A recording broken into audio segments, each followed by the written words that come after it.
Trovão Mídia.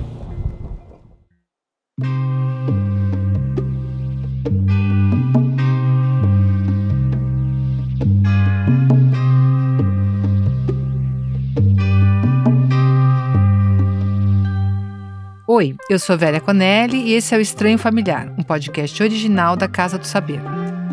As famílias mais interessantes não costumam ter as histórias mais lineares, porque a beleza de uma família também está na capacidade de não ser uma coisa só e de se movimentar ao longo do tempo.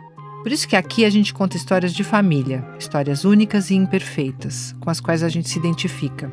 Mas fica o aviso de que essa aqui não é uma sessão de psicanálise. O meu convidado de hoje é o médico dermatologista Thales Bretas, o filho da Solange e do Tancredo, o irmão da Tâmara e tio do Santi, o pai do Gael e do Romeu.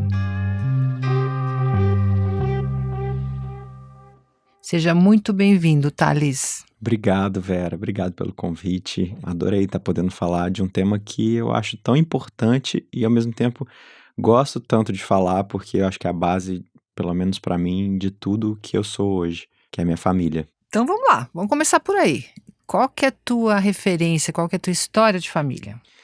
Bom, eu sou o caçula de 3, na verdade, eu sou irmão de Tâmara e tio do Santi, mas eu tive um irmão também que eu perdi de acidente, o apelido dele era Tico. O nome era meio difícil, Thierres, mas o apelido era Tico, e quando eu tinha 17 anos, meu irmão tinha 21. Éramos uma escadinha de 2 em 2 anos, meu irmão 21, minha irmã 19 e eu 17. Tico foi fazer uma viagem, Tico era hippie completamente, Tico e Tâmara. Tico fazia geografia na UFMG e Tâmara história. Eram totalmente das humanas. E eles foram para um fórum social mundial na Venezuela, em Caracas, e o ônibus tombou, parece que o motorista foi inconsequente, mas assim, estava em alta velocidade e tombou nas curvas de Arequipa, no Peru. E eu perdi Tico e a namorada dele, Thaís, era meu irmão mais velho. Então éramos Tico, Tâmara e eu, meu pai e minha mãe, que são casados até hoje. E nesse momento a gente realmente percebeu a importância da família, que a gente sempre soube, mas eu acho que esse que foi um primeiro grande acontecimento na minha vida me trouxe a importância de viver o hoje, a família, de valorizar, de agradecer, de mostrar afeto, de proteger de alguma forma, de dar carinho, de ter empatia com quem está tão próximo ali, porque principalmente para os meus pais, né, a dor era muito, muito grande.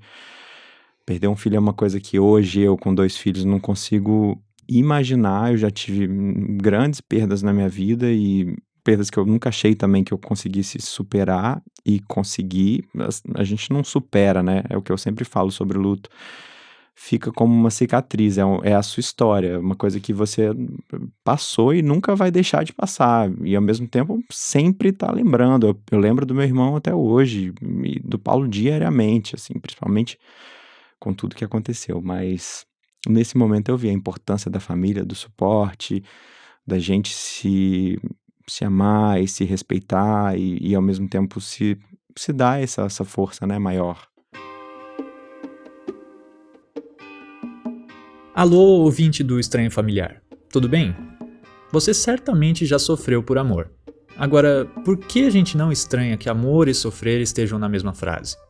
Porque parece natural que o amor tenha sim um pouquinho de angústia. A questão vai muito além do clichê e tem a ver com algo chamado desejo, o motor fundamental dos nossos afetos. Você já imaginou poder compreender as engrenagens do que molda sua subjetividade e influencia suas relações? Eu vim aqui te convidar para se tornar parte de um mundo de conhecimento na Casa do Saber.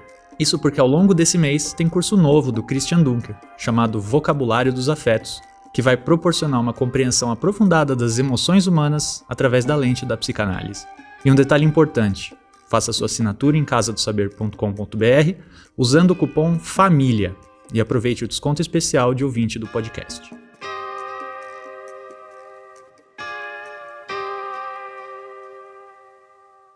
Então é interessante porque eu te pergunto da família e você começa com esse acontecimento e nem sempre esses acontecimentos eles unem. Às vezes um luto que não consegue ser compartilhado, as pessoas se fecham entre si, né, e acabam não compartilhando.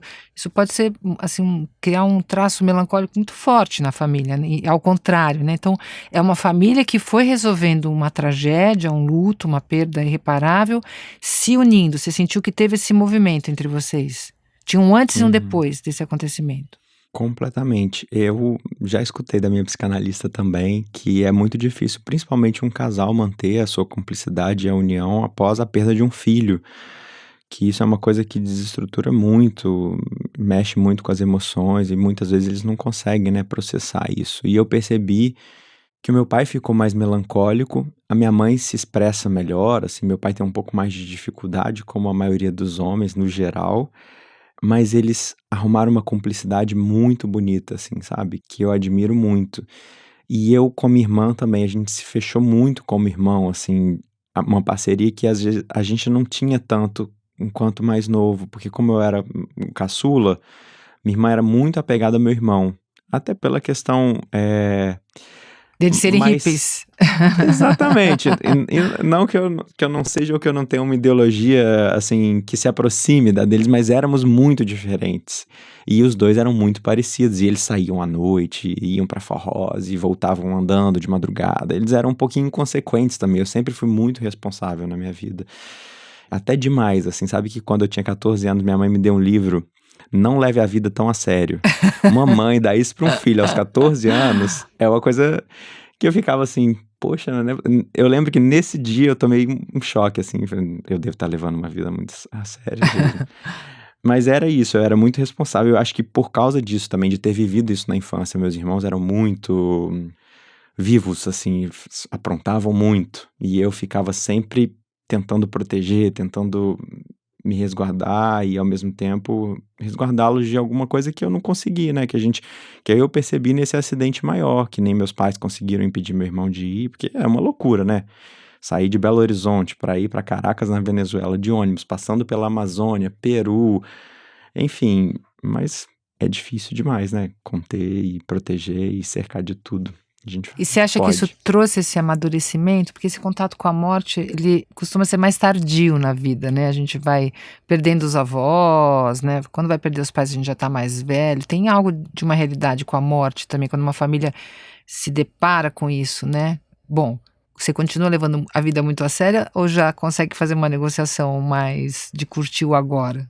Então eu tive porque esse impacto foi, nesse aspecto, algo positivo para mim, porque meu irmão sempre foi um indivíduo muito livre, muito diferente. Ele era hippie, ele era anárquico, ele morou com sem terra um tempo e ele não acreditava em propriedade privada, então, e a gente dividia quarto. Ele usava meus perfumes, ele não tinha medo de nada e eu ficava com ódio porque eu dava aula particular para poder comprar aquele perfume, assim.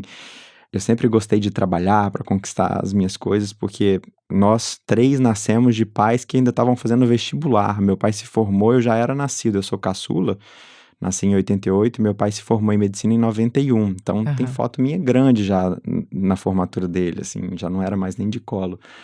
Então a gente foi vivendo, assim, fases na vida, né, conquistas e dificuldades. E eu sempre tive muito isso, assim, muita vontade de trabalhar, de ter minhas coisas. Me espelhei muito também no meu pai que trabalhava muito e tal. E meu irmão era muito livre, não tinha medo de nada. E eu percebi que naquele momento nem adianta muito ter tanto medo quanto eu tinha. Eu já era e sempre fui mais medroso. Não que eu não seja hoje, mas eles me trouxeram uma perspectiva diferente de vida, porque eu percebi que meu irmão viveu muito até o dia Uhum, em que ele se foi de acidente. Ele fez tudo o que ele queria, ele não tinha medo. uhum. Ele enfrentava tudo. E é engraçado como eu tenho essa sensação também com o Paulo, meu marido, que eu perdi posteriormente, que é um luto completamente diferente também, que me veio também numa outra fase de vida, mas também era uma pessoa que vivia tudo intensamente e fazia tudo o que queria, na hora que queria. Eu sempre fui um pouco mais cauteloso, sabe aquela pessoa que pensa 15 vezes antes de fazer, nada impulsivo, e tanto meu irmão quanto o Paulo eram. E eles me trouxeram esse balanço, assim, tipo, faz um pouco mais do que você tá com vontade, na hora que você tá com vontade, porque pode ser que amanhã você não tenha mais essa oportunidade, por qualquer motivo que seja. Então eu mexi muito. Aí o luto mexe muito com a gente, né? A E gente também isso rever que você tanta coisa. falou, que é tão importante, né? Porque no luto você elabora a perda de uma pessoa que você ama, mas também a raiva dessa pessoa, né? Quer dizer, então, esse irmão que você falava, pô, por que pega minhas coisas? Que saco, por que eu não sou filho único? Coisa que passa pela cabeça de absolutamente todo mundo, né? Em algum momento, quem tem irmão fala, né? Ah, por que eu não sou filho único? Né? A raiva e o amor estão juntos aí nessas relações. E elaborar o luto também é elaborar a raiva que a gente fica da pessoa porque ela se vai, né? Que ela arriscou Sim. tanto a ponto de ir, né? Então, Sim. não se trata só de se haver com a parte amorosa, mas talvez uma das coisas mais complexas de qualquer luto é se haver com... Não há objeto amoroso, né? Como diz na psicanálise, a gente chama o outro de objeto também, que não seja ambivalente, né? Que não envolva a raiva. E isso às vezes impossibilita, inclusive, uma família, irmãos, elaborarem o luto, né? Porque você não sabe o que fazer com essa raiva, que pode se voltar contra você, né? Com meu irmão eu vivi muita culpa, porque Uhum. por acaso e por toda essa diferença eu tinha acabado de romper relações com ele, assim, de uma certa forma. Escrevi uma cartinha aos 17 anos, dizendo quão era difícil conviver com essas diferenças e que ele não me respeitava, não me enxergava como indivíduo e que eu preferia talvez dar um tempo, romper e a gente aprender a se respeitar primeiro antes de poder conviver. E depois eu senti com essa perda, que hoje eu me perdoo e sei que não é por aí também, o quanto isso era bobo, sabe? O quanto eu poderia ter aproveitado esses últimos dias com meu irmão, sendo meu amigo, conversando, contando pra ele, porque coincidentemente, aos 17 anos foi quando eu tive meu primeiro namorado e quando eu me descobri gay. Então, quando meu irmão se foi, eu tava nesse processo de descobrimento e eu acho que meu irmão seria muito legal pra me acolher, porque ele tinha vários amigos, tinha amigo trans, ele tinha amigo... Ele era muito da diversidade, sabe? E meu irmão era um cara muito interessante. Então eu sinto falta dessa troca que eu tive com ele por coisas mesquinhas e às vezes pequenas. Mas isso é uma reflexão também que o luto me trouxe. E depois eu já processei, óbvio. Porque naquele momento em que a gente estava junto também era difícil pra mim. Ele acordava de madrugada, eu tenho um sono muito leve. Meu irmão chegava sempre de madrugada, bêbado, e acendia a luz e jogava a toalha na minha cama, e minha cama ficava molhada quando eu ia dormir, minha cama estava molhada. Sabe aquelas coisas de irmão mesmo? Mas eu vi que esse formato me fez quem eu sou hoje. Eu cresci muito com isso, eu tenho muita empatia, respeito ao próximo. Acho que muito por causa disso também que eu vivi. É muito injusta essa cobrança, né, que a gente se faz de uma relação em plena adolescência, que é um momento em que a gente tem uma perspectiva da vida tão ainda começando, né? Se eu tivesse um irmão que fazia o que seu irmão fazia, provavelmente eu ia ficar com muita raiva, porque eu adoro tudo arrumadinho, limpinho, não quero ninguém fazendo bagunça, gosto de dormir a noite inteira, então provavelmente a gente ia ter uns baita arranca-rabo. Mas esse corte, né, da morte, bota isso numa perspectiva gigante, né? E você precisava desse tempo de retorno, né, de recuperar esse irmão. Agora, mas é bonito, né, Thales, porque esse irmão deixa uma marca para você que mesmo que ele não tivesse ali presente, a existência dele te marcou de um jeito que com certeza te afetou na hora de você se assumir, né? Quer dizer, que você vai falando, esse irmão que era da diversidade, ele já tá aí dentro. Ele já te marcou, o recado dele estava dado, né? Mesmo que na época você não pudesse ainda apreciar, tem uma marca desse irmão aí, né? Eu admirava, né? Admiro ainda meu irmão profundamente, apesar de na convivência íntima ele ser uma pessoa difícil comigo, né? De dividir quarto e tudo. Imagino que se ele se casasse também, talvez ele fosse. Mas ele era uma pessoa muito admirável, muito amado. Meu irmão tinha tantos amigos.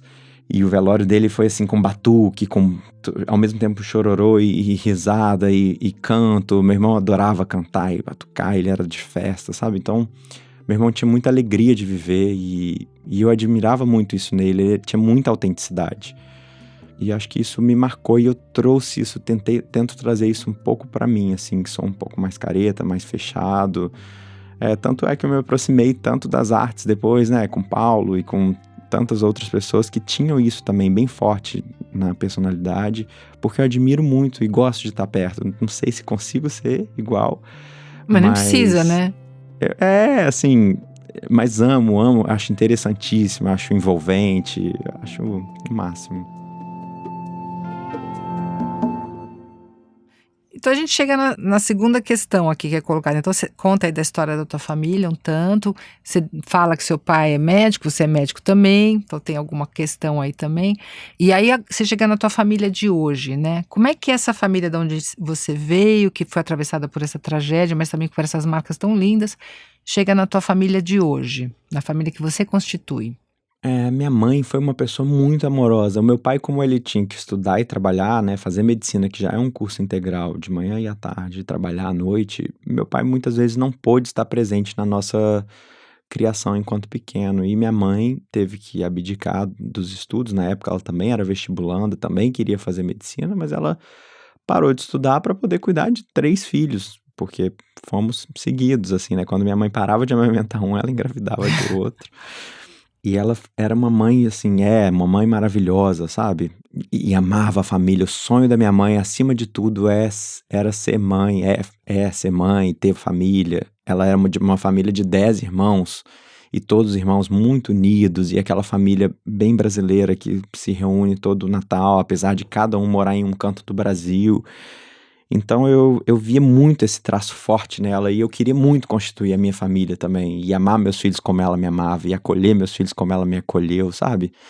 E aí meu sonho por transferência, engraçado, meu pai é médico e eu sou, mas o meu sonho maior era ser como minha mãe, ser um chefe de família, assim, ser pai e estar presente, assim, para os meus filhos como ela pôde estar. Então eu tinha esse contraste, eu tinha a referência de carreira do meu pai, mas eu sabia que eu não queria ser obstetra, que meu pai é obstetra e ginecologista, não tem vida, faz parto o tempo todo, ele é muito adepto ao parto normal, então ele tá sempre à mercê das pessoas em trabalho de parto. E eu queria uma coisa mais ambulatorial, que me permitisse também ter essa vida mais amorosa, mais próxima dos meus filhos, como a minha mãe pôde ter, né? Hoje em dia eu não culpo meu pai fez o que ele precisava fazer naquele momento. Mas eu queria ter esse acolhimento, essa ternura, o contato manual. Minha mãe era de massagem, minha mãe fazia curso de massagem para aplicar na gente, reiki, ela é muito espiritualizada, levava a gente para centro espírita desde pequeno, centro espírita kardecista. Eu cresci querendo constituir uma família assim. Só que eu, quando me descobri gay aos 17 anos, numa sociedade super conservadora aqui em Minas Gerais, ainda é um pouco, eu me vi nessa questão, poxa, como eu vou constituir minha família? Será que eu vou casar também? O casamento gay não era permitido até então. Isso fica nebuloso, principalmente na adolescência. Eu quero ter família, mas ao mesmo tempo eu gosto de pessoa do mesmo sexo. E eu, depois que terminei a residência, porque aí eu passei num concurso aqui no Rio de Janeiro, vim para o Rio fazer residência em dermatologia, depois que eu me formei em medicina, e conheci o Paulo. E o Paulo era um cara muito família, queria muito ter filhos também, inclusive era ansiosíssimo para ter filhos, queria ter filho de qualquer jeito. E eu falei, não, calma aí, eu também quero muito ter filhos, então vamos firmar essa parceria, espera eu só crescer um pouquinho profissionalmente, assim, me estabelecer, terminar minha residência, aquela coisa minha da responsabilidade. E a gente vai ter, vamos fazer os passos, vamos casar, e aí a gente vê como vai ter, se a gente vai ter filhos biológicos, se a gente vai adotar, vamos entrar nesses processos todos, estudar a fundo isso, e a gente vai constituir nossa família. E a gente conseguiu, assim, eu consegui realizar o meu maior sonho, e ao mesmo tempo ter a minha profissão também, já tá nesse momento com ela constituída. E eu, inclusive, quando eu tive meus filhos, eu estava defendendo meu mestrado, então eu já estava um pouquinho mais consolidado para justamente poder viver essa paternidade, essa parentalidade como pude. Quando vocês foram constituir essa família, você disse que vocês foram atrás, então, de ver adoção, de ver outras formas. O que vocês viram, o que vocês enfrentaram e de onde que sai essa escolha que vocês tiveram? Eu queria muito ter filho, de qualquer forma, e o Paulo queria muito ser pai, mas ele tinha a curiosidade do biológico, de ver os seus traços em uma outra criança, e não só isso, ele queria ver os meus traços também numa criança. Ele queria ter filhos biológicos dele próprio e do parceiro, assim como é a maioria dos casais heterossexuais, né? Assim, muitas vezes eles buscam ter filhos biológicos primeiro, e é mais simples porque a heterossexualidade permite a fecundação, fertilização, na maioria também dos casos. Então a gente optou por fazer esse processo e a gente estudou, viu que nos Estados Unidos era permitido. E o Paulo queria muito, e eu embarquei, e eu tinha um sonho desde criança de ter filhos gêmeos, não sei porquê, essa loucura que depois eu falei, meu Deus do céu, o que eu fui inventar na minha vida? E hoje em dia eu aconselho para as pessoas que fazem esse processo, né, de fertilização in vitro, eu tenho várias amigas e amigos que fazem, eu falo, não faz ao mesmo tempo, porque é muito bom, depois eles vão ser muito amigos, mas é muito difícil você escolher aquela criança que tá chorando, dois chorando ao mesmo tempo, um para de chorar, o outro acorda e chora, é enlouquecedor por um período, são da mesma idade, estão vivendo os mesmos desafios, sabe? Então a gente fez essa opção, na época a gente engravidou de gêmeos, numa mesma gestação, 2 embriões, né, um meu e um do Paulo, geneticamente falando, e com 18 semanas a gestante estava com o colo dilatado, teve incompetência istmo cervical, que a gente fala quando o colo começa a abrir antes do final da gestação, e ela se internou para fazer a cerclagem, que é quando você tenta costurar o colo do útero para fechar ele um pouquinho e a gravidez durar mais tempo. Mas isso não foi possível, já estava um momento mais tardio, e aí ela teve rotura de membrana, que quando a bolsa rompe às 20 semanas, e a gente ficou nesse perrengue, eram 2 embriões, eram 2 bebês, era nos Estados Unidos, a gente foi imediatamente, teve que suspender tudo, porque a gente não esperava também que isso aconteceria às 20 semanas. E a gente ficou, assim, durante 1 ou 2 semanas visitando UTI neonatal, vendo as possibilidades, porque provavelmente se nascesse a gente teria que ficar 20 semanas também, mais ou menos, nos Estados Unidos, acompanhando os bebês na UTI neonatal. E a obstetra disse pra gente o quão de risco era uma gestação gemelar, que a gente não devia ter feito isso, mas a gente não sabia, ninguém nos orientou a princípio. E a gente vê tantas histórias de gestação gemelar, e também é um dos motivos que eu desaconselho, né, assim, com esse perrengue que eu vivi prévio a ter meus filhos. E se os 2 fossem pra UTI neonatal, eles seriam 2 bebês também muito graves ali. E infelizmente eles nasceram num período que ainda não era compatível com a vida e não sobreviveram. Era Gaia e Flora, era um casal. E a partir daí a gente resolveu manter a ideia de ter 2 bebês da mesma idade, sendo companheiros e tudo, mas fazer em 2 barrigas solidárias simultaneamente, que foi o que a gente fez com Gael e Romeu. E foram 2 gestações super diferentes e a gente acompanhava sempre de perto. Nasceram quase juntos, então são, no seu desenvolvimento enquanto crianças, quase gêmeos, né? E no acompanhamento para os pais também, mas vieram de 2 gestações que foi um pouco mais tranquilo, porque também, como foi, né? O Romeu nasceu prematuro, ele ficou 10 dias no CTI, então eu vivi quase tudo isso que eu poderia viver, mas com um só, pelo menos. E 3 dias depois que ele saiu do CTI, estava ótimo em casa, Gael nasceu. Então foi um alívio também, que é um dos meus embasamentos para o conceito da gestação gemelar, sabe? Sim, sim. E como é que foi a chegada então, né? Você fala pai obstetra, mãe que adora, né, família, que teve 10 irmãos, né? Como é que foi para vocês chegarem para essa família e falar, olha, vai ser assim, a gente vai fazer essa barriga de aluguel nos Estados Unidos, como é que cai essa história para essa família? A minha mãe, como essa mãe que é super coruja, ela era louca para ser avó. Inclusive foi um dos questionamentos que eu tive enquanto adolescente. Eu não vou ser avó quando eu me assumir gay, né? E eu falei, vai ser avó, eu quero muito ter filho, eu não sei como ainda, mas um dia a senhora vai ser avó, e se eu quiser também, porque isso é um projeto que depende muito dos filhos, né? Ser pai é uma decisão muito importante. Ser pai, ser mãe. E a minha mãe era louca para ser avó, então quando eu contei foi uma alegria danada. A gente esperou aquele momento inicial da gestação de 12 semanas para contar para os nossos pais. Isso da primeira gestação, a gemelar que a gente teve. E os pais do Paulo também queriam muito ser avós, eles ficaram muito felizes, animados. E aí houve toda essa situação, né, com a nossa gestação, essa primeira. Eles ficaram todos arrasados, a família também se uniu nesse momento. Depois a gente contou de Romeu e Gael, e aí a gente contou assim já com mais de 6 meses de gestação, porque a gente não queria ter que passar por isso tudo. O problema de passar por isso tudo é que, além de tudo, ter uma vida pública nos faz ter um sofrimento assistido, que é muito do que eu vivo hoje com o luto do Paulo, do qual eu falo pouquíssimo, a não ser para minha psicanalista, e você como psicanalista vai entender muito isso, porque o luto assistido é uma coisa que você se sujeita à opinião de pessoas com vários pensamentos diferentes, o tempo todo querendo adivinhar ou pensar o que você tá fazendo, o que você tá sentindo, ou se você demonstra uma coisa e outra você é incoerente, sabe? Então, a gente viveu muito isso também com os filhos, então a gente precisou se resguardar nesse momento o máximo possível, porque as angústias que a gente viveu na outra gestação, a gente não queria ficar compartilhando também o tempo todo com o público, que muitas vezes tem muito carinho e quer saber como você tá, como o seu projeto de família vai, mas por outro lado é muito doloroso também ter que falar sobre isso o tempo todo e ser julgado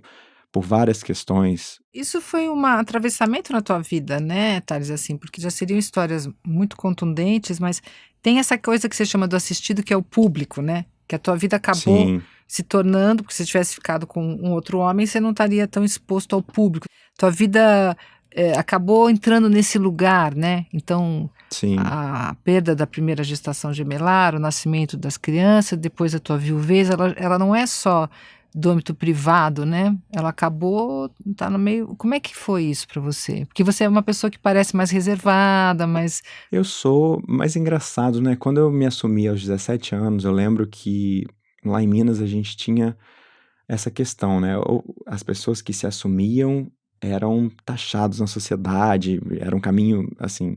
Por um tempo eu vivi essa questão, me assumo e abro as portas para mim e para outras pessoas, ou vivo uma vida mais na minha, e naquele momento eu vi que eu tinha uma responsabilidade social, e que eu me assumi, e ao mesmo tempo eu era muito querido dos meus amigos, e era um cara, assim... muito conversado na faculdade, na escola, eu era sempre líder de turma, eu gostava de dialogar com todo mundo. Você era o popular, então. Que esse termo é meio, parece pedante, né? Não é que eu era popular, eu era comunicativo, eu sempre fui muito comunicativo. Eu sou tímido, mas adoro conversar, ouvir histórias, compartilhar histórias.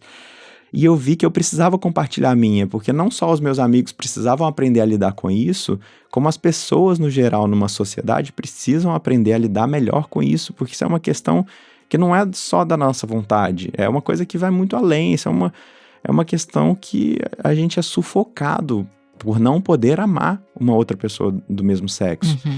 E eu resolvi abrir as portas da minha vida e compartilhar com os meus amigos, com a minha família, e ser feliz e ter um relacionamento estável. Eu tive um namoro que durou 4 anos, que foi esse primeiro namorado que me suportou muito quando eu perdi meu irmão. E eu vi o quanto o amor era importante, o relacionamento, e eu poder viver isso na minha família era importante, poder viver com meus amigos. Então, assim, eu enfrentei muito preconceito no começo, na faculdade, mas ao mesmo tempo eu bati de frente e sempre demonstrei minha vida com muito respeito a ela e também a opinião alheia, no sentido de não me limitar, mas também não ficar batendo de frente com quem queria bater de frente comigo, sabe? Eu só queria viver e demonstrar isso. E com o Paulo, eu achei essa oportunidade numa versão macro, né? Assim, a gente viveu uma coisa naturalmente e, ao mesmo tempo, foi socialmente super importante. Então, eu hoje em dia tenho muita gratidão da minha história ter esbarrado por isso, uma coisa que eu pensei aos 17 anos que eu deveria carregar, que eu precisava ter orgulho de mim mesmo e precisava mostrar para as pessoas que elas precisavam me respeitar e que amar uma outra pessoa do mesmo sexo não me fazia diferente. Pelo contrário, eu ia ser a mesma pessoa e ia ser mais feliz, ia ter o meu apoio do meu companheiro, porque eu sou romântico, eu gosto de ter histórias de amor, e eu precisava viver isso com uma pessoa do mesmo sexo, então eu precisava ser feliz e ter minha base disso. E o Paulo foi essa pessoa, né, assim, ele também não tinha medo, ele tinha muita coragem, isso não ia comprometer a carreira dele, porque para muitos atores se assumir também pode ser comprometedor. Poderia, né? Naquela época, no passado, ou até hoje pode ser, porque vivem galãs, ou porque tem questões, às vezes, dificuldades, preconceitos. E o Paulo não, o Paulo era comediante, ele era autor dos próprios personagens, ele fazia vários, e não só isso, ele fazia o Brasil inteiro amar um homem vestido de mulher, né? Interpretando uma mãe, que é a Dona Hermínia, para o Brasil inteiro, naturalmente, todo mundo muitas vezes nem via um homem ali vestido de mulher, e eu achava, bom, a gente se admirava muito, assim, nossa relação foi o máximo para mim, e esse casamento, além de ser o máximo para construir a minha família, também foi o máximo para me fortalecer e de me permitir viver tudo isso. E aí ser uma pessoa pública, decorrente dessa história toda, ficou menos doloroso pra mim, né? Porque a fama, doloroso parece pra quem vai escutar, mas a fama só tem vantagem. Não, a fama também tem sua provação, né? Ser famoso ou ser conhecido tem as suas dificuldades. Só que elas foram suplantadas por um apoio maravilhoso, a maioria das pessoas tinham carinho e amaram essa história que é a natural minha de vida, que é o amor, que é a construção de uma família, que é amar ao próximo, respeitar, ser caridoso.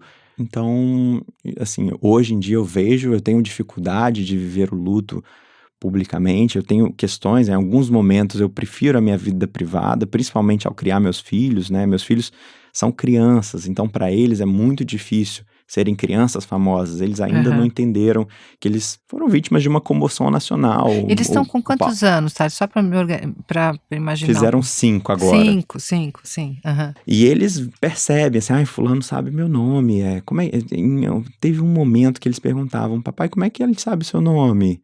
Como que ele conhece a gente? Você conhece ele? E eu sempre muito sincero fui explicando, olha, o papai Paulo era um ator muito famoso e ele é muito amado, então as pessoas têm muito respeito e carinho pela nossa família, só que eles não sabem o que é ser famoso, né? O que é alcançar a televisão. Até hoje eles, quando me veem em um programa, alguma coisa assim, falam, papai tá na televisão. e ficam assim, admirados, sabe? E o papai Paulo ainda ficava na televisão de personagem, né? O que é uma coisa ainda mais subjetiva na cabeça deles. Mas eles estão incorporando isso. Agora, eu preciso que eles também tenham espaço para ser crianças e poderem compartilhar seus afetos com pessoas que eles tenham afeto, com quem também tem uma confiar intimidade nas de pessoas, fato, né? Exatamente. Sim. Não conhecidos. E eles precisam fazer essa distinção. Os meus amigos, por exemplo, houve um período que eles sentiam como se os meus amigos também invadissem a privacidade deles, porque quando qualquer pessoa se aproximava, eles já ficaram um pouco aversos, sabe? Um pouco tímidos e ainda mais assim, querendo foto. Se eu quero tirar foto com os meus amigos, eles já ficam um pouco incomodados. Então eu precisei fazer isso e por isso eu fiz essa transição morando fora 6 meses na Austrália, para eles terem um contato com uma outra realidade, a família da minha irmã, meu sobrinho, e um contato com uma natureza muito forte, e um pouco do anonimato também, da vida do parquinho, da praça pública, sem ter uma comoção, que eu entendo completamente como carinho, mas eles são crianças, não entendem nem o processo que a gente passou. Você sentiu uma diferença de ter essa configuração de família na Austrália em relação a Brasil / Rio de Janeiro ali? Porque, enfim, as pessoas não tinham essa história do Paulo, Gustavo, mas como é que fica essa família, né? Pai, viúvo, com 2 crianças. Muitas vezes eu ficava sozinho ali com 2 crianças, as pessoas não tinham a oportunidade de conhecer a minha história completamente, né? Eles me viam como um pai sozinho com 2 crianças. E eu também não quis comovê-las, porque a minha história é comovente, muito difícil de falar. Então, na escola, por exemplo, na escola que os meninos foram, os amiguinhos perguntavam e eu contei a história. Só que depois eles ficaram também muito comovidos e mexidos, né, com a perda de um pai, que já éramos 2 pais. A Austrália é um pouco mais conservadora no sentido, não que eles são preconceituosos, mas eu vejo menos casais gays na cidade em que eu morei também, que era uma cidade muito pequena. Eu sinto assim um pouco mais provinciano, talvez. A gente vê muito formatos de famílias heteronormativas, famílias heterossexuais, com várias crianças. É um país muito pró-família, tem muito parquinho. As famílias habitam todos os ambientes, restaurantes. A gente vê muito mais até do que aqui no Brasil. Crianças convivendo em todos os espaços. E sempre tem uma estrutura para as crianças, e um parque, algo para elas brincarem. Mas eu senti falta, assim, de ver famílias como o nosso modelo lá, famílias homoafetivas. Eu acho que você traz uma coisa importante, Thales, que é a coisa do território, né? Quer dizer, uma coisa você tá lá em Minas, outra coisa você tá no Rio de Janeiro ali tem um espaço ali no Rio de Janeiro que é super aberto a famílias diversas, né? Em São Paulo a gente tem esses grandes centros urbanos, as pessoas inclusive costumam ir para esses grandes centros urbanos porque elas se sentem mais protegidas, porque encontram mais famílias diversas, né? Agora, quando você está num espaço mais, numa cidadezinha do interior, seja na Austrália, seja no Brasil, você já vai ter marcas diferentes. A questão do território para as famílias homoafetivas é importante, É importante Muito. porque você vai encontrando pares ali e aquilo fortalece, né? Por exemplo, você diz, bom, eu estava lá, fui abrir e, né, contar da minha experiência, da minha orientação sexual, fiquei com medo, mas tem uma hora que talvez você precisa, quanto mais você abre, mais você fica protegido, né? Inverte o jogo, né? Quer dizer, você esconde para não ser atacado, e chega uma hora que você tem que mostrar mais ainda para você encontrar seus pares, para você encontrar um espaço de... Não, na verdade eu não escondi, não fiquei com medo de Uhum. forma alguma, assim, isso já passou na minha vida, foi só aos 17 anos. Isso, Eu hoje em dia não exatamente. tenho o menor problema de mostrar a minha vida, todo mundo que me perguntava eu falava, eu contei a história na escola. A única questão que eu achei é que as crianças, como Romeu e Gael ainda também não entendem completamente o que aconteceu, e por muito tempo eles entenderam a partida do pai, embora a gente sempre falasse, como um abandono, porque criança só percebeu a ausência do pai, que eles amavam muito. Eles, né, o Paulo se internou, eles tinham 1 ano e 3 meses, eles eram muito pequenos, eram bebês. E eu trabalhei muito isso ao longo dos anos com eles, tudo o que aconteceu, a forma como aconteceu, a questão da pandemia. E a Austrália também tem um fato de eles não terem vivido plenamente a pandemia, porque lá houveram pouquíssimos casos, principalmente na cidade da minha irmã. Minha irmã, acho que ela usou máscara 1 semana da vida dela. Então, assim, é uma outra realidade, culturalmente é muito diferente. E viver num espaço cultural diferente do seu de origem é um desafio também, foi um desafio para mim, foi para os meus filhos, o que eu acho que foi muito enriquecedor, mas foi difícil em alguns momentos também. E eu contava e era, assim, era bem aceito, claro, mas foi um novo abrir portas, né, abrir caminhos, é isso.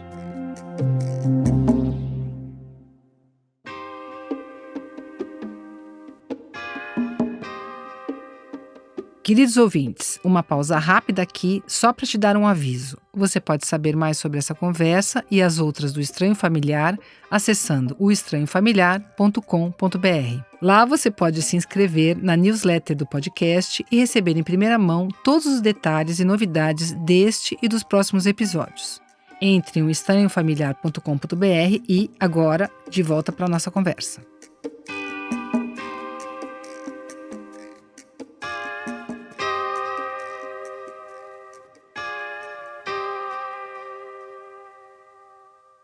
Bom, você contou da sua mãe, que comemorou muito o filho dar aos netos que ela esperava, né? E para o seu pai, né? Toda essa passagem de também ser médico, ter feito uma escolha mais parecida com a dele, ter cuidado para ter esses filhos no momento em que o trabalho não tomasse tanto, né? A tua posição, porque você disse que para ele isso foi, você sentiu falta dele. Como é que foi essa passagem, né? Meu pai é um cara mais calado. Meu pai não é muito de se expressar emocionalmente, assim, desde pequeno. Isso é um traço familiar dele também, que é muito contrastante na família da minha mãe. Na família da minha mãe é todo mundo explosivo, esporrento. E o meu pai é um cara super calado. É difícil até adivinhar o que ele pensa. A gente nunca sabe se tem muita complexidade, eu acho que sim, ou se ele realmente tá ali, vivendo, observando, sabe? Ele é muito observador. E ele demonstra muito pouco, mas ele, ao mesmo tempo, curte muito os netos, e eu acho que ele se viu muito realizado em hoje poder dar uma qualidade de convivência maior para os netos dele. Então, meus filhos são enlouquecidos pelo vovô Tancredo, assim, tudo deles é vovô Tancredo. Vovô Tancredo, quando eu chego em Minas ou quando eles vêm me visitar, querem fazer tudo com o vovô Tancredo, querem dormir com o vovô Tancredo, tomar banho com o vovô Tancredo, passear com o vovô Tancredo, e o vovô Tancredo é permissivo e dá docinhos e essas coisas, né? É avô. E eu vejo ele muito realizado nisso, só que eu acho que ele tem uma dificuldade de se expressar com um adulto, principalmente, de falar sobre isso, talvez. Mas eu percebo nas atitudes, no ato, nos gestos. E é a forma como eu aprendi a conviver com meu pai, assim, a gente entende ele nas nuances, sabe? Uhum. E você percebe que mais disponibilidade dele com a demanda dos netos do que ele teve com os filhos? Então, assim, entra mais na brincadeira, joga mais? Eu acho que sim, né? Tem menos cansaço também. Hoje meu pai trabalha um pouco menos. Eu acho que meu pai ainda trabalha umas 80 horas por semana. Eu acho que ele aprendeu num mecanismo, assim, ligou um botão e tá trabalhando sem parar, mas ele tá próximo de se aproximar. Então, por exemplo, ele tirou 2 meses de férias e ficou na Austrália com a gente, né? Ah. Com os 3 netos dele, tanto o meu sobrinho quanto meus 2 filhos. E ali ele ficou muito feliz, meu pai virou outra pessoa, sabe? E ele é muito legal, muito amoroso também, carinhoso, é mais fechado, mas ao mesmo tempo a gente vê todo afeto e boa vontade que ele tem com as crianças. E ele joga pra cima, meu pai é muito alto, ele tem 1,90 m, então Uau! ele faz brincadeiras com as crianças que muitas vezes a gente não consegue colocar no ombro, a criança ficar alta, jogar pra cima e aí os meninos amam, assim, tudo é vovô Tancredo, ele é o máximo, é super-herói também pra eles, igual o pai, igual eu. É interessante, né? Como a gente acha que as pessoas têm que sair sempre falando de si, e às vezes a presença da pessoa é tão eloquente, né? Uma presença física, amorosa, afetiva, que tá lá mesmo, né? Porque nem todo mundo é falante que nem nós, né, Thales? Tem gente que, que é mais introspectivo mesmo, que não vai formular isso na palavra e vai marcar as crianças profundamente, né? Eu acho que isso é mais difícil pra quem convive muito de perto e de certa forma depende emocionalmente ou se relaciona afetivamente, tipo minha mãe, ou a gente mesmo, assim, eu enquanto filho, minha irmã, a gente teve dificuldade de entender meu pai em alguns momentos, de acessá-lo, né, de saber como ele tá se sentindo, do que a gente pode fazer para ajudar, e ao mesmo tempo também menos vontade às vezes de se expressar e se abrir para ele, porque a gente sabia que a troca de fala seria menor, né, assim, a gente receberia menos afeto em palavras.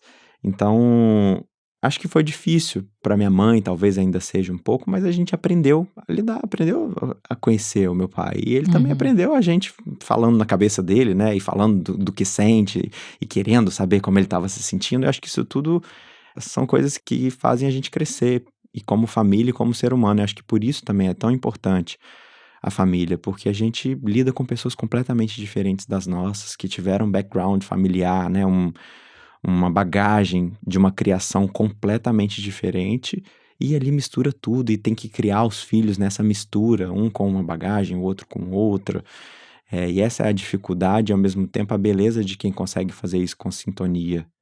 E Eu acho que é muito engrandecedor. Você acha que você consegue conversar com os teus filhos? Eu acho que sim, mas eu tenho muito esse medo, sabe? Essa coisa de querer ser um pouco mais aberto e fraterno. E ao mesmo tempo tenho ali na genética e na criação um pouco do meu pai também. Mas eu quero ser sempre um porto seguro, uma pessoa para falar sobre os sentimentos, falar sobre tudo. Por mais que isso me traga conflitos, né? Choques de geração, a gente aprende tanto, e a gente aprende tanto com os filhos também, eles nos ensinam desde que são pequenininhos, a gente vai vendo que são pessoas diferentes, que pensam diferente.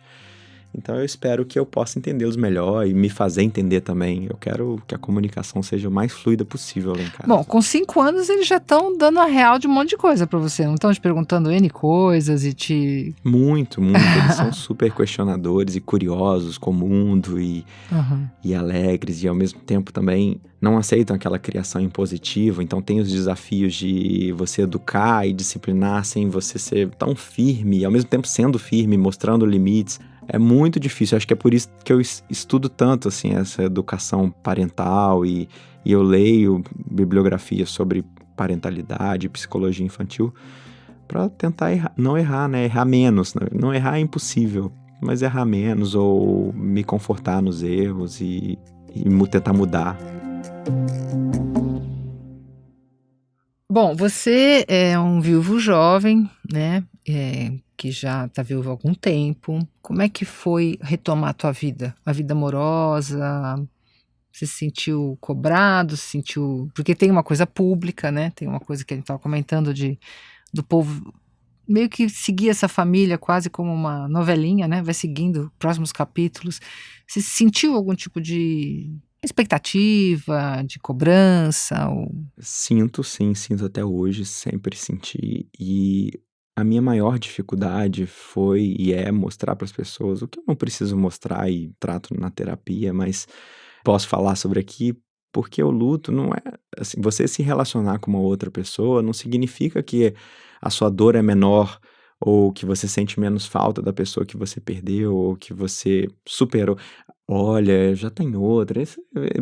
E aí, assim, falar publicamente sobre o Paulo, sobre a minha dor, se tornou, na cabeça das pessoas, uma hipocrisia, uma incongruência a partir do momento que eu me relaciono com outra. E não é, acho que quem viveu essa experiência sabe que essa cicatriz vai me acompanhar por muitos anos. E tem épocas que é mais difícil, tem épocas que é um pouco menos, mas eu, como um cara romântico que sou, trocar afetos com uma outra pessoa me faz ser mais forte, me faz ser mais feliz, me faz dividir melhor os meus sentimentos. Então, é importante para mim, o que não significa, né, que ao mesmo tempo que eu superei, ou que eu troquei o relacionamento, ou que eu tenho menos respeito a essa história que eu vivi, carinho e admiração e saudade.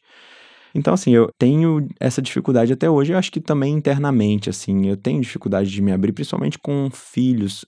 Acho que todo pai ou mãe solo tem essa dificuldade a princípio, porque você tem que envolver uma nova pessoa na sua dinâmica familiar.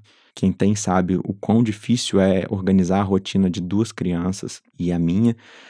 Então, assim, é complexo, mas eu busco afetos. Eu sou um cara que gosta de trocar e eu espero ser entendido pelas pessoas, não como uma pessoa que não respeita a minha história ou que no coração substituiu logo tudo que eu vivi com o Paulo, que isso é insubstituível e tá lá naquele lugar no coração, naquela cicatriz.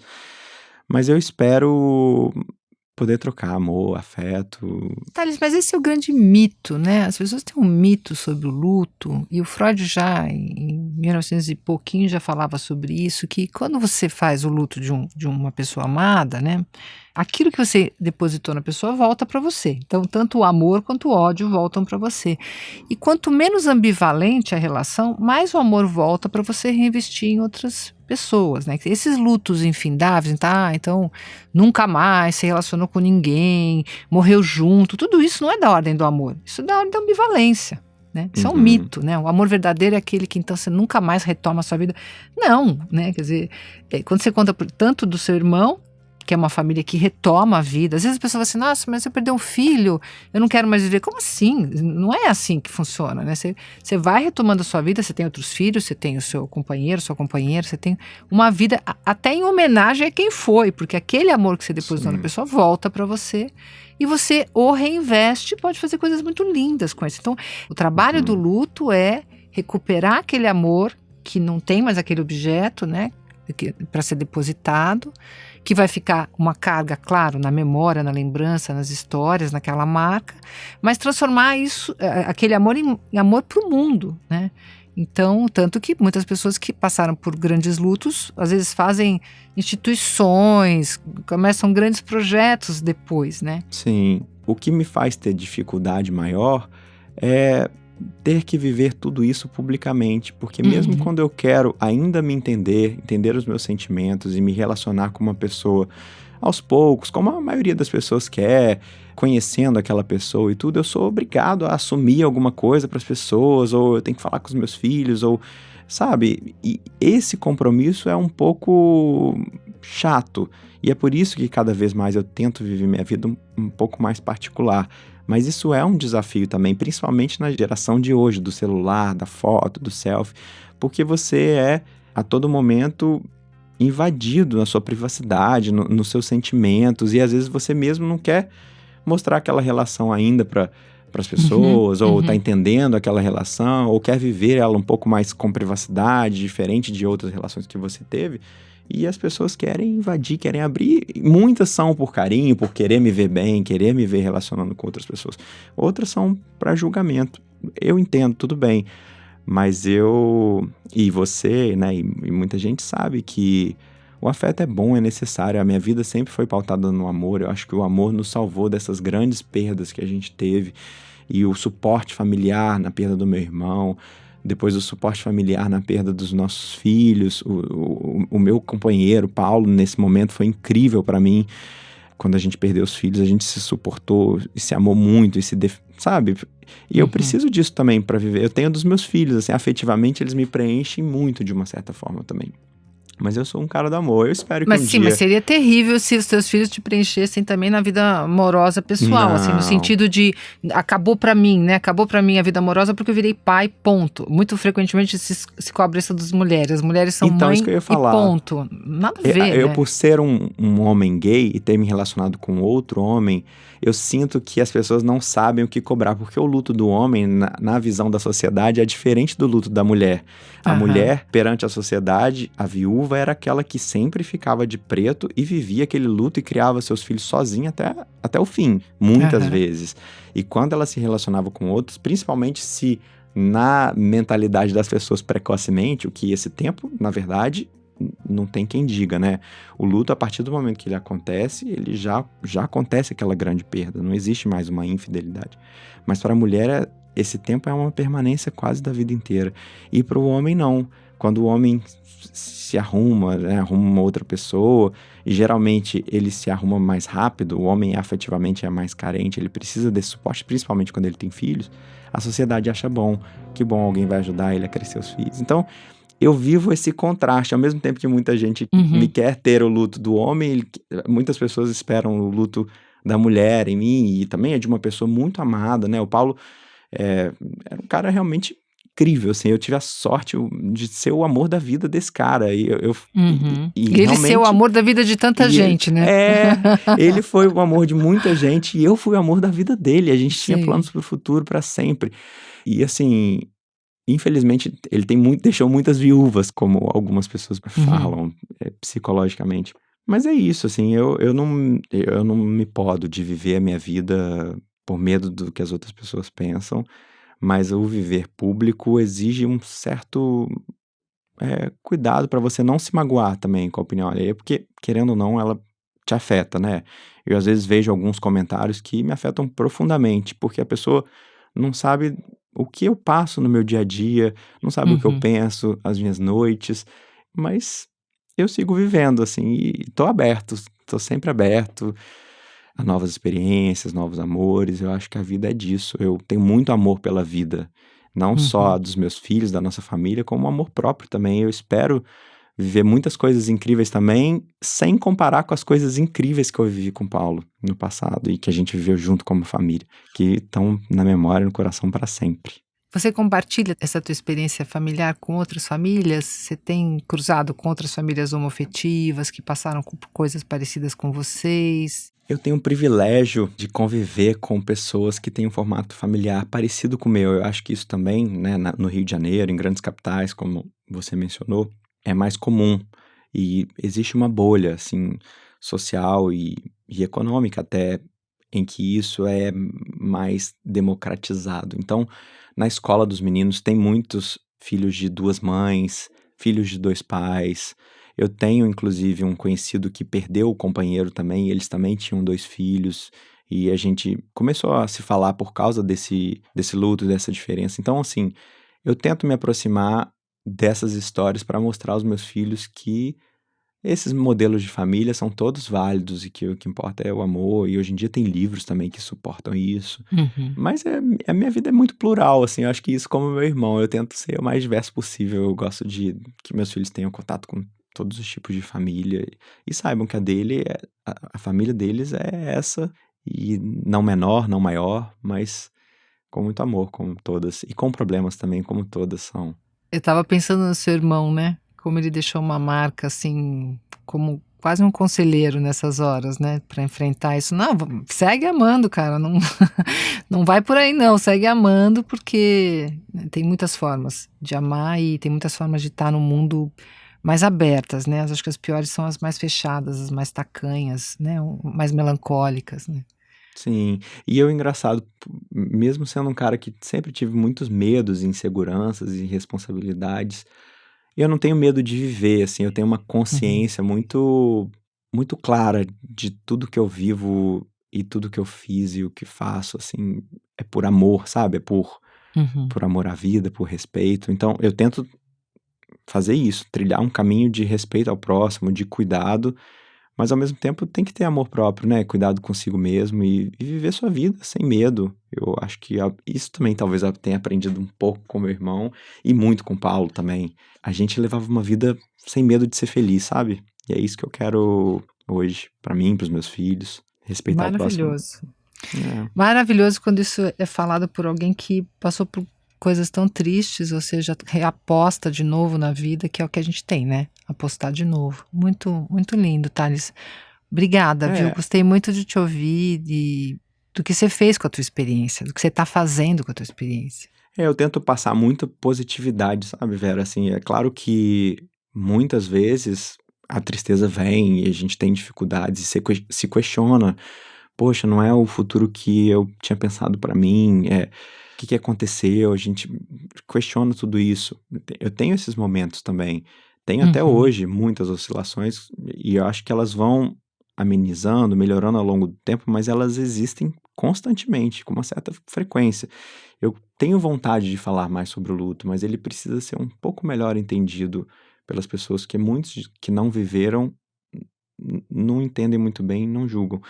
Mas eu tento passar essa parte positiva, porque se eu passar o negativo, o dia que eu vivo um positivo, as pessoas questionam, falam, nossa, mas ele não estava sofrendo e agora está feliz, está sorrindo? Então eu mostro que sorrir também é uma possibilidade e é uma possibilidade que deve ser buscada. E eu acho que isso também não é uma positividade tóxica, nem todo mundo é feliz o tempo todo, mas eu busco a felicidade o maior tempo possível. E é o que eu espero também para as pessoas, e principalmente que passaram por isso. E é o que eu quero transmitir. Quero também falar sobre um dia com seriedade, sobre as dores, sobre as perdas. Mas eu passo a parte positiva porque eu acho que ela é possível estar presente e deve ser reverenciada. Porque os momentos mais difíceis e obscuros eu trato na psicanálise. Eu tenho a sorte de ter suporte terapêutico também, psicológico. Thales, muito legal te ouvir, você trouxe coisas muito fortes, muito íntimas da tua família, das duas, de onde você vem, para onde você foi. E agradeço muito ter compartilhado coisas tão tuas, tanto as tristes quanto as alegres. Obrigado, Vera. Eu estava ansioso para vir aqui, porque eu te admiro muito, eu adoro esse tema psicanálise. Eu ouvi alguns dos seus podcasts passados e eu adoro esse tema. É um tema que circunda muito a minha vida. É um tema pelo qual me pauto, tento me aprofundar cada vez mais sobre.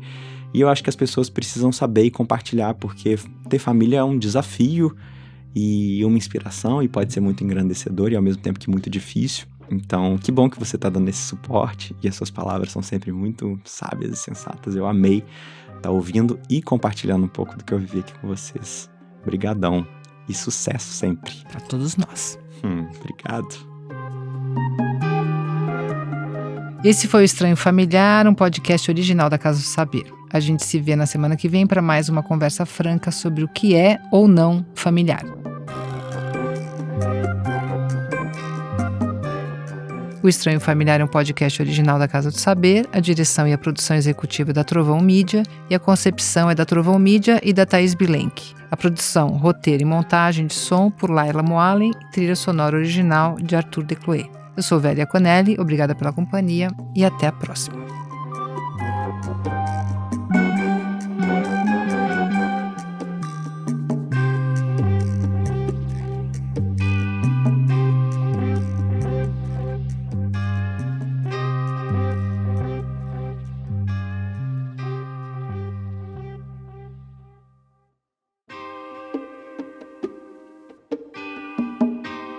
Um dos pilares da psicanálise é a formação contínua.